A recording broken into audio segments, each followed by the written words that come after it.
Hey guys, it is Citra here again with another Runecraft video for you.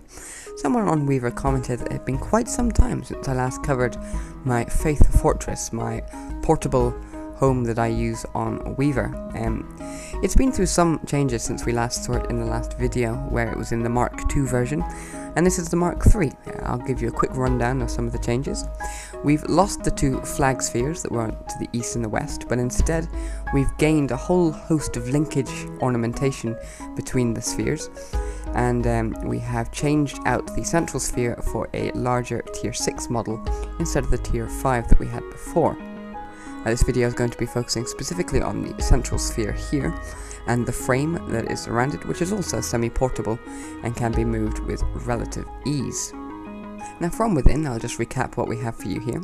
We have the old four spheres that we had before, a slightly altered in style D633 teleportation room. The farm sphere is pretty much completely untouched. My miscellaneous sphere here with a little bit of damage in the floor for whatever project I'm working on. And the storeroom has been slightly remodeled, but is more or less the same as it was in the previous video. In here, in the center, is the teleportation sphere itself for moving around. It features a D8, which can travel to 8 different FTP locations. These Pegasus controls over here can move at 4 different speeds, tier 1, tier 2, tier 5, and tier 7. We have some redstone automation for quickly uncoupling and linking back together the fortress's outer spheres.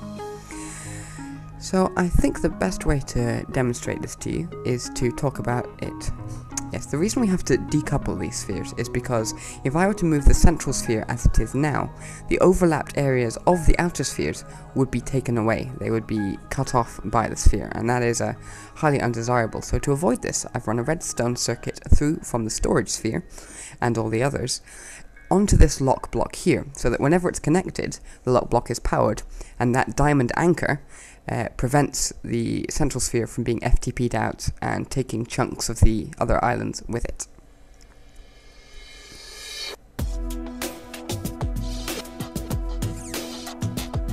So I'll go ahead and press the button, and what happens when that button is pressed is that automation is sent to 4 Pegasus rooms, one in each of the outer spheres, powered by water, and tier 2 that moves all of the spheres 8 blocks away from the center. You can see down here underneath the main floor of the storage that is where the toggle blocks and the redstone automation is. It feeds back some signals into the main hub as well. I'll talk more about those later. Those are mostly for reintegration. So each of these are lapis blocks of damage sensors that are connected to the rows of pistons underneath it, which control which of the 8 possible locations the FTP room is set to. The emerald block is the go button for all of them, so having fired that, I should now be in Weaver City. And yes, as it loads around me, we have arrived in Weaver City. So the next stage is to bring those 4 external spheres into alignment with Faith Fortress, and by flipping this lever I send a redstone current through the floor, which activates 4 lock blocks and also automates, triggers the 4 diamond blocks, just in case they had the Faith points had been broken in the past. So I've teleported back to my TP sphere, and now I activate these 4 damage sensors in turn. Each of those is linked to an FTP rune on one of the 4 islands, and that allows me to just send them all to those Faith points. As you can see, that's them all loaded in now.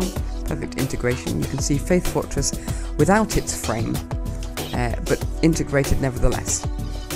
Now one thing you'll notice is that Faith points have automatically cleared themselves, with the exception of that one over there, which is broken. This is done through automation and FAD sensor technology, but because that one got jammed, it's very easy just to flick them all off, and I will go and show you more or less how that works. It's a bit convoluted in its current state, but this arm here acts as a feeder for a redstone signal whenever the Pegasus room is activated.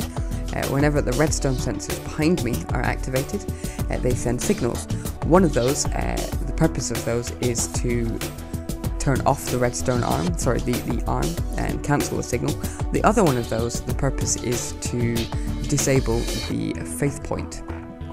Now because there are some situations where I will Pegasus away. I don't want to activate the faith points when I'm Pegasising, so that redstone torch there will send a static signal whenever I complete a faith action, which will cause a second triggering of the faith point. So when I Pegasus, it activates twice, and the faith point goes on and off, and when I FTP, it just flicks once, which will invariably be from on to off, because you can't FTP if the faith point is missing. So that's how I have the auto opening working there with the faith activation detection. So let's talk about using the Pegasus drives. I have uncoupled, and I have 3 damage sensors over here. The emerald one in the floor is linked to toggle blocks up here, and these control what tier my 2 Pegasus runes are. This one on the left was tier 1, the one on the right was tier 7, but you activate the toggle blocks and you get tier 2 and tier 5. Now I've swapped it back, and the gold and the iron, each respectively link to either of those 2 runes. So at the moment, with nether brick, the nether brick indicator, I am travelling at tier 7, but I have obstacles in my path. Why do I have obstacles in my path? Let's take a quick look and see what's gone wrong. So, in the interest of brevity, I'm not going to go into exactly what went wrong there, but it's all fixed now, and you can see that with the nether brick indicator, I have punched that gold block and gone up 49 blocks. As soon as we finish moving, I can punch it again and change gear sets. Now the gold will move me at tier 5 instead of tier 7, and the iron will move me at tier 2 instead of tier 1. So you can see that the damage sensors are all working fine there, and you can Pegasus quite neatly in all 6 directions with that setup there. Now, next on the to-do list is to talk about the frame. So I'm just going to FTP us back there and have the fortress be reintegrated somewhere out of the way for this. So let's talk about the frame. The frame is, in its essence, it's more or less a hollow tier 7 island that was built around a tier 6 island to get all the positions right, and a tier 5 island as well. There are a couple of problems and interesting things that occur with it, so I'm going to talk a wee bit about the theory of faith at the moment, specifically about nesting. If you've ever had a small island inside a big island and then moved the big island, you'll find that the small island's magical data goes with it. What is less apparent is if you have the center of a big island inside a small island, you will take the big island with the small island when that moves, leaving behind whatever else was around. So, this frame here, if I had put Faith Fortress in the middle of it, then Faith Fortress would have picked up the tier 7 island and moved away with it, leaving this inert and unable to move.